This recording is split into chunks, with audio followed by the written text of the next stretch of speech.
So I wanted to do a different video today, but I ran into some logistical issues and now we're doing this. A lot of people are very quick to knock alternative medicine. Oh, chemicals diluted in water 100,000 times doesn't actually do anything. Aligning your chakras doesn't work because there's no such thing as chakras. Putting needles in your foot to cure cancer doesn't work because why would it? And you know, all of that is true. The term alternative medicine is really a bit of a misnomer because it implies that it is actually an alternative with comparable effects. Pepsi is an alternative to Coke. They're not the same thing, but they are comparable. Likewise, there are often different methods to manufacture the same thing. These different methods are alternatives to each other. So really, considering that alternative medicine does not have the same curative effects that real medicine has, maybe we shouldn't call it alternative medicine, but pretend medicine. Or maybe just not medicine. And it would be easy to just clap my hands together right now and call it a day, but that's not what this channel is all about. Instead, I will argue that yes, alternative medicine does in fact have medical value, and much of that medical value is not provided by real medicine. Welcome to the part of the video where people are sitting there going, you know, I am suspicious of this. I do not know where it is going, but I think I'm going to try watching because I'm just too morbidly interested in what he's going to say next. First of all, let me point out that I do not have a problem with alternative medicine so long as it is not used as a de facto alternative. You do very quickly run into problems when it's something like chili juice, where you're literally just straight up poisoning your body. Or many offshoots of the anti-vaxx movement come from that sort of ideological medical corner. And those people are dangerous. Mandatory vaccines. I don't give a shit about your rights in that regard. Anti-vaxx is fucking child abuse, and I do not want your hoony-toony hippie or Christian communities to become incubation chambers for civilization-ending super pathogens. All that being said, the overwhelming majority of alternative medicine is not harmful at all. It just sort of does nothing. Or does it? I mean, why do you go to the doctor? Most of the time, it's because you are feeling unwell. And focus on the word feeling in this regard, because it's gonna become important later. So you go to the doctor's office and you sit down in the emotionally sterile waiting room of the place, surrounded by other people who are also not feeling very good. And then after an hour of sitting around and reading just bad magazines that a lot of people with very germy hands have touched very recently, you get called in. Your doctor is seeing the 40th patient for the day. It's 4 o'clock and there's another 50 to go. She's exhausted, she's under pressure, she needs to work fast. So she asks, what's the problem? And then you, being a smartass, say, well, I was hoping you could tell me. And she says, listen, you fucking asshole. Do you know how often I hear that stupid joke sentence every single day? Obviously, what I meant when I asked what is the problem is please describe your symptoms. I'm just getting tired of saying this very same sentence day in, day out, all of the time. I just need a little bit of variation in my workflow. Otherwise, my brain will shrivel up into a raisin and I will die. So you tell her you have lung pain, and then, you know, she has you remove your shirt and she puts a stethoscope on your back and tells you to breathe in and out deeply a couple times. And then one or two things happens. Yeah, we're gonna have to run some tests there, schedule an appointment with my secretary for next week. Or she says, you're fine. Nothing's wrong. Neither of these things will actually make you feel any better. If she wants to run tests, you're gonna be afraid all week of the pokey needle. And when the tests are in the lab and being run with your blood work, maybe it's gonna come back as cancer. If it's fine and nothing's wrong, you still have pain in your lungs and it's just gonna subside in a couple days, but you don't feel better because you still have pain in your lungs. So you were feeling bad, and then you went to the doctor to not feel bad, and then you're now out of the doctor, and you still feel bad. Your visit to the doctor did not do what you wanted it to. Contrast this to the way a practitioner of alternative medicine operates. You go in, probably have an appointment scheduled, enter this beautifully furbished office. You got soothing earth tones, you got crystals over here, you got like cool posters with magic stuff on them over there, you've got maybe some scented candles or other things that just sort of smell nice.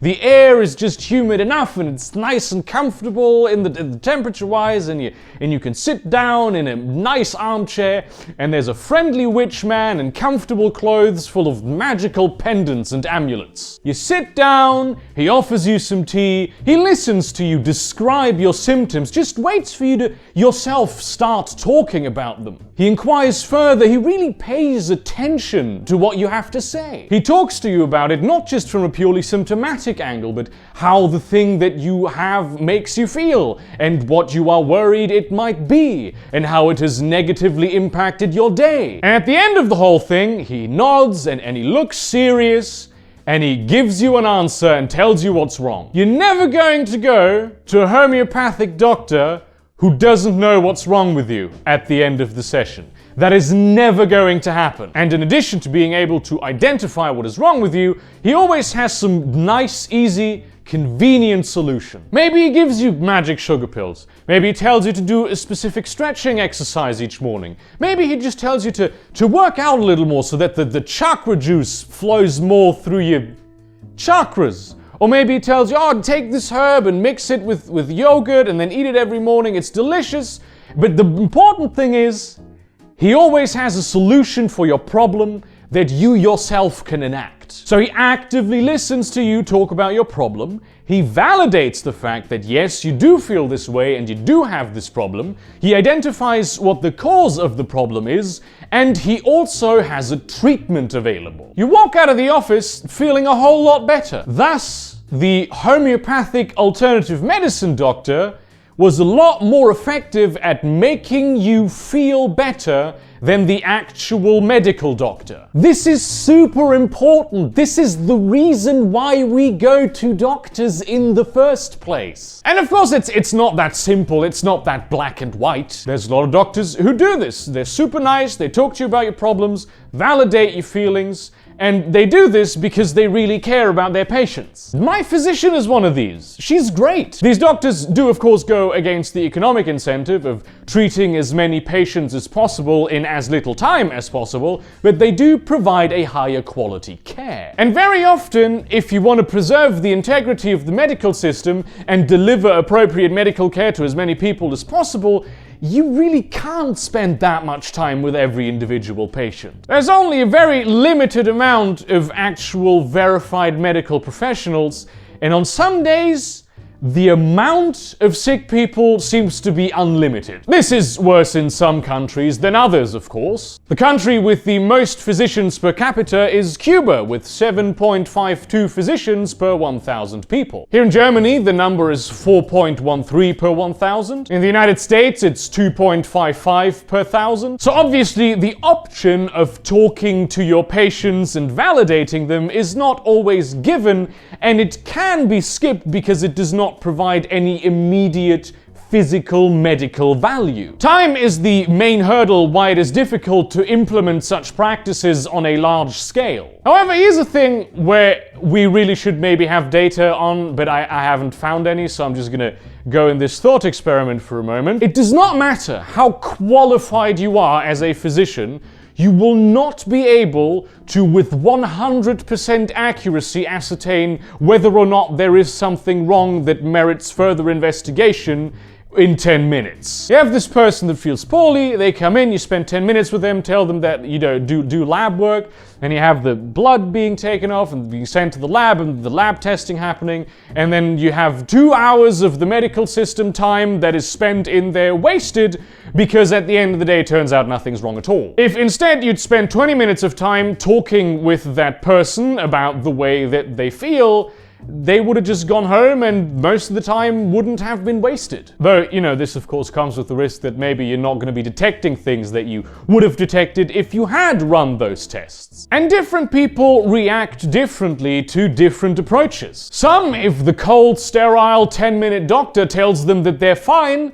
then feel fine, and if that works for you, then great. But I do think that there is a case to be made for a more holistic approach to real medicine, bringing together both of the worlds of the alternative medicine and the real medicine under the expertise of actual medical professionals. This, I think, also might sort of heal the divide that exists between the real medicine world and the alternative medicine world, because in the alternative medicine world, a lot of the time they'll say, oh no, you can't do real medicine because then our magic faith healing won't work, because you'll be contaminated by the evil human chemicals of bad science. Real physicians should consider maybe taking a few methods from alternative medicine, not for curative or therapeutic purposes, but to make their patients feel better. After all, that is why they come to the doctor's office. Physical discomfort is quite literally dependent on how we feel,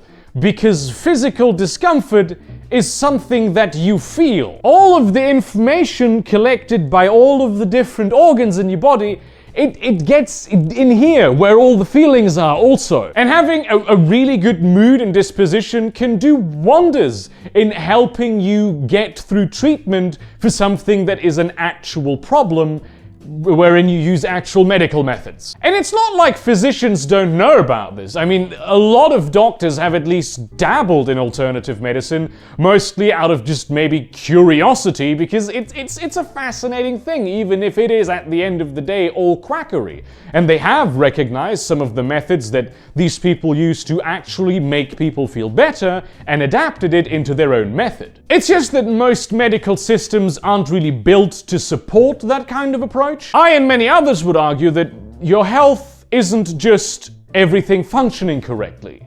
It's more complex than that. The ultimate goal should be physical and mental well-being.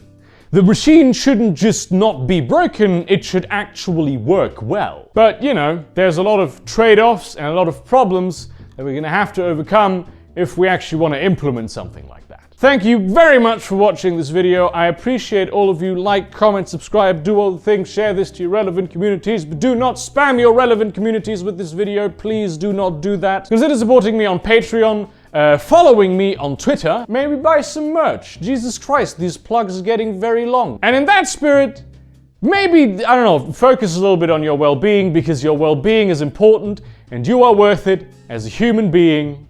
And see you around, cunts.